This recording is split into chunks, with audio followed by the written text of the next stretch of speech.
సమాజాన్ని మనం ఇవ్వాలి. దానికి ఇవ్వాలంటే రైతులు ఆరోగ్యంగా ఉండాలి. వాళ్ళ రైతులందరికీ కూడా మనం ఈ సమాజంలో కేంద్రం కానీ రాష్ట్రం కానీ ఎంతో సపోర్ట్ చేస్తున్నారు. రైతులకు కూడా ఏమవుతుందంటే వ్యవసాయం గిట్టుబాటు కావట్లా, సరిగ్గా మార్కెట్ వచ్చేదానికి రేట్ లేకపోవడం. సో అందుకనే నేను మా ఫ్యామిలీలో అందరికీ అదే చెప్తా. మా అబ్బాయి అమ్మ అమెరికాలో ఉన్న అమ్మాయి కానీ అబ్బాయి కానీ అమెరికాలో ఉన్న అల్లుడు కానీ కోడలు కానీ పుట్టిన ఊరు జననీ జన్మభూమిచ్చ స్వర్గాదపి గరీసి అంటే మన పుట్టినటువంటి ఊరు చాలా గొప్పది, దీన్ని మర్చిపోకూడదు. అందుకే దీనికి ఒక స్టోరీ వచ్చింది. ఏంటంటే రావణాసురుడు రాముడు యుద్ధం జరిగిన తర్వాత మనం బయలుదేరి వచ్చేటప్పుడు లక్ష్మణుడు అంటాడు, అన్న మనం ఇది బ్రహ్మాండంగా ఉంది, అంతా బంగారంతో ఉంది, మనం ఇక్కడే రాజధానిగా చేసుకుని ఇక్కడే ఉందాం అని చెప్తాడనమాట. ఎందుకంటే రావణాసురుడు ప్రపంచంలో ఉన్నటువంటి కుబేరుడి దగ్గర నుంచి ఇంద్రుడి దగ్గర నుంచి అందరి దగ్గర నుంచి ధనం తీసుకొచ్చి అక్కడ పెట్టాడు. లంక అంటే బంగారం.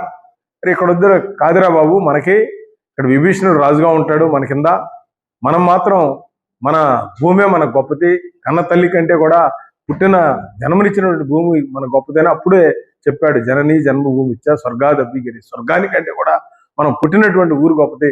అందుకే ముసలి వయసులో ఎవరున్నా కూతుర్లు కొడుకుల దగ్గర ఉండడానికి కూడా ఇష్టపడరు. ఎక్కడ ఉండడానికి ఇష్టపడతారంటే వచ్చి మన ఊళ్ళోనే చనిపోవాలి, మన ఊరు శ్మశానంలోనే పాతి పెట్టాలి, లేదా నా పొలంలో ఉంటే నన్ను పాతి పెట్టండి, లేదా అక్కడ తగిన సంస్కారాలు చేయండి అనుకుంటారు తప్పితే ఎవరో కూడా ఎక్కడో అమెరికాలో లేకపోతే మన ఢిల్లీలోనో బాంబేలో ఉందాం అని అనుకోరు. అందుకనే మన జన్మభూమిని మనం మర్చిపోకూడదు.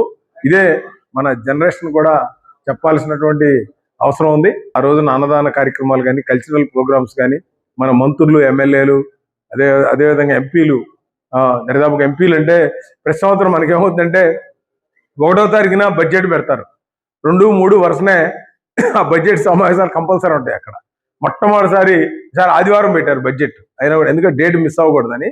సో ఎంపీలు రాకపోయినా కూడా మిగతా ఎమ్మెల్యేలు మంత్రులు మిగతా వాళ్ళందరూ వస్తారు కాబట్టి మనకి సంబంధించిన ఐఏఎస్లు ఐపీఎస్లు కూడా తప్పకుండా ఆ రోజున మీరందరూ కూడా ఈ కార్యక్రమానికి హాజరై పత్రికా విలేకరులు రేపు ఎల్లుండి కూడా కాస్త ఈ యొక్క కార్యక్రమాన్ని ఏదైతే ఏర్పాట్లను కూడా మీరు కవర్ చేసి జనాలకి మన సంస్కృతిని మీరు అందజేయాలని, మీరందరూ కూడా ఒకసారి మీరు అవకాశం ఉన్న వాళ్ళు అందరూ తప్పకుండా ఒకసారి కేదార్నాథ్ చాలా బ్రహ్మాండంగా డెవలప్ చేశారు మోడీ గారు. అంటే కదా మన ఉజ్జయిని మీరు ఆశ్చర్యపోతారు, 3,000 కోట్ల రూపాయలతో ఉజ్జయిని చేశారు. అదే అయోధ్య టెంపుల్ అది ఒక 5,000 కోట్లతో డెవలప్ చేశారు. బద్రీనాథ్ అది కూడా బ్రహ్మాండంగా చేశారు. సో మీరు కనుక దేశంలో ఉన్నటువంటి మన మన సోమనాథ్ దేవాలయం మళ్ళా అది ఇవన్నీ కూడా డెవలప్ చేయడానికి కారణం మన